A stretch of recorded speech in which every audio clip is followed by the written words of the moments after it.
day, everyone, about my acquaintance with Babuji Maharaj.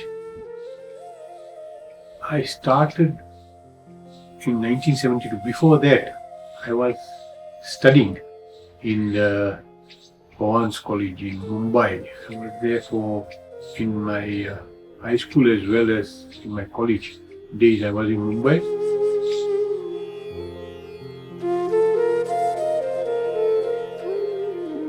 One fine morning, when my father was in India and he came back after taking a sitting from one of the preceptors, he was sitting in meditation, and I was sort of ridiculing him sarcastically. He's wasting his time with eyes closed. What is wrong with him?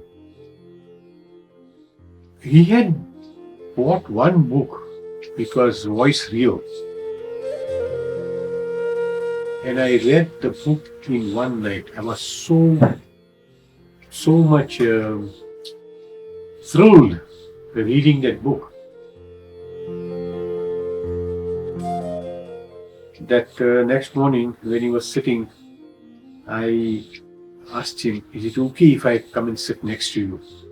Again, he got very happy about it, and he invited me to sit next to him.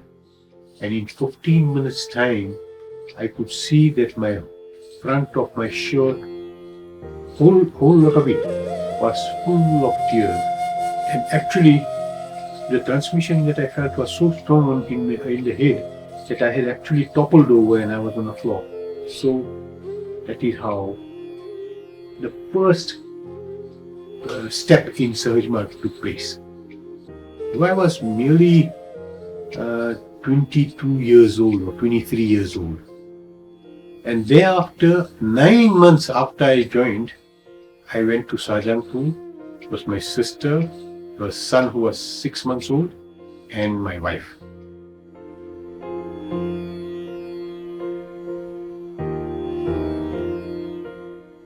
And as we entered the gate, he was already waiting for us at the gate. No intimation was done at all to him. Then they had the Basant celebration. Full attendance of Basant at that time was 812 or something like that. All being catered for in sitting meditation, in taking meals, everything at Babuji's house only.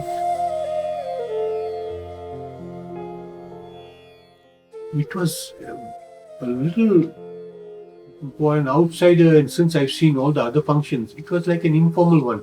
Right next to his feet, Abhyasi would be sitting, and he would be starting the meditation in the morning meditation by saying, "Please start," and the guys were right next to him. Hardly any place where he could be, he was able to move around or maneuver himself.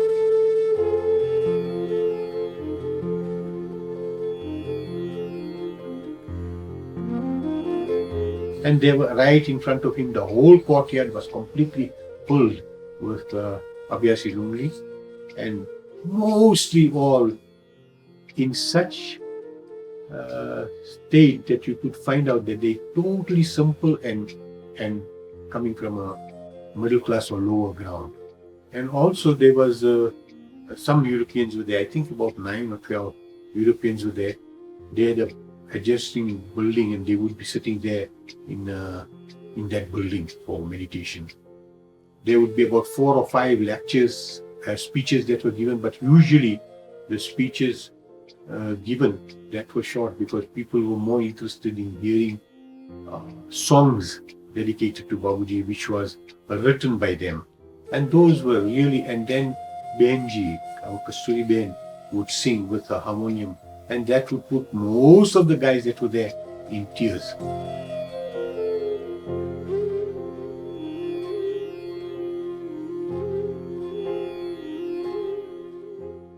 Because from the point where she was transmitting and singing, that was activated by Babuji Maharaj, that I came to learn afterwards.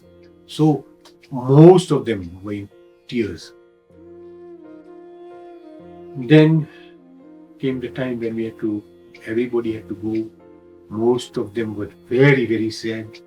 And that atmosphere, it becomes very touching because genuine sadness is there in everybody. The moment they see him, all Abhyasis would like is that to be in his presence. Whether he speaks a single sentence or not does not make a difference.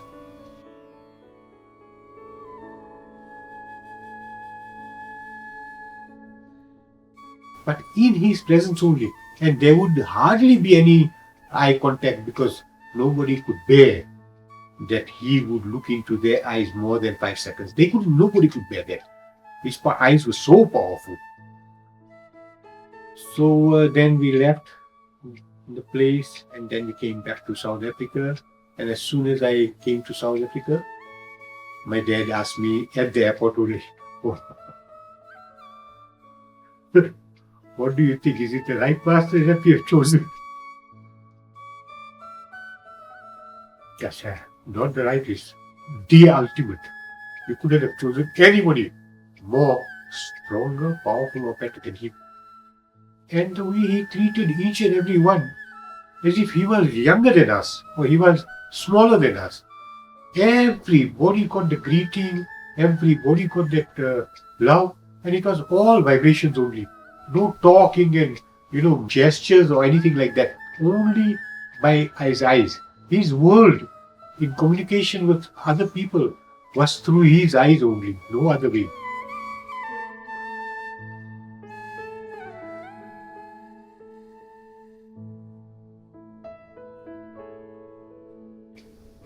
We would go to sleep very late, 10 o'clock, 11 o'clock. Sometimes he would get up and cough and suddenly, God knows how, but I would be wide awake and then I would switch on the light, give him some water or something, and then we would start talking. Just me and him alone. And there was hardly 6-inch gap between his eyes and my eyes. I remember those eyes precisely now too, as beautiful as they were at that particular time. And during my acquaintance with him in South Africa as well as in the Surat celebration, I was also with him there too, alone. I could see his eyes changing color to 5 or 6 different colors. It was totally amazing. In Shahjahanpur, I also saw his skin changing, tone of his skin from very fair to extremely dark, depending on the vibrations of those who are around him and things like that.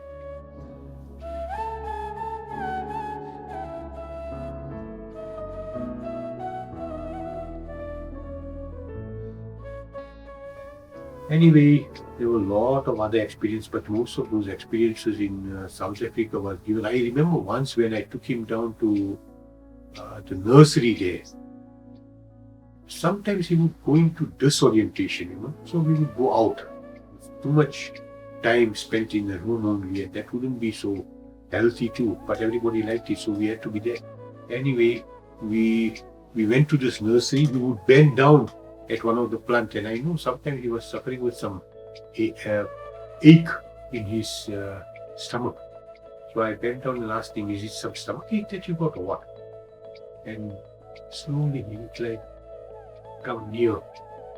So I went to him near and putting my ear next to his mouth, and he says, this plant is actually telling me what disease it can cure.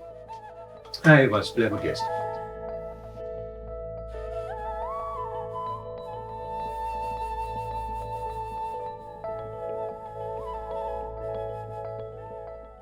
I mean, can you imagine, just out of the blue, the plant is calling him and telling him what disease it can cure. When we went there, I asked him, took out the topic, it's already written in the book. And he narrated which plants are good for which type of diseases.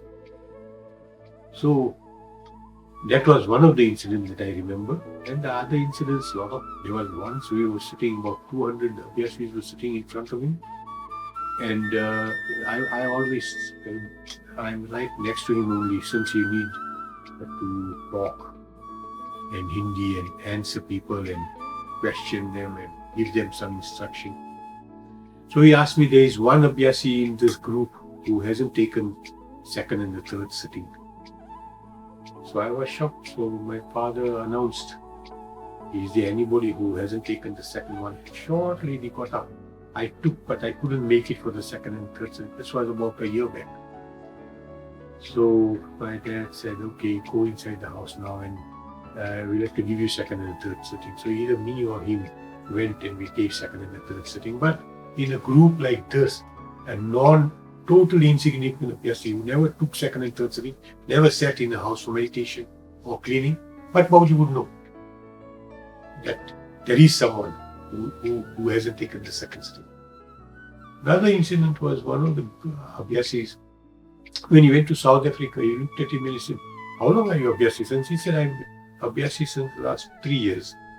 So he says, but I haven't seen you attending the Sunday satsang even once. Why is that? He said, no, Babuji, I sit in my house. He said, no, you've got to sit at the center. And if you may be sitting at your house too, that may be randomly once or twice in 3-4 months. So that was a real eye-opener for us that, he is also aware that every single Abhyasi is sitting for his group sitting satsang on Sundays.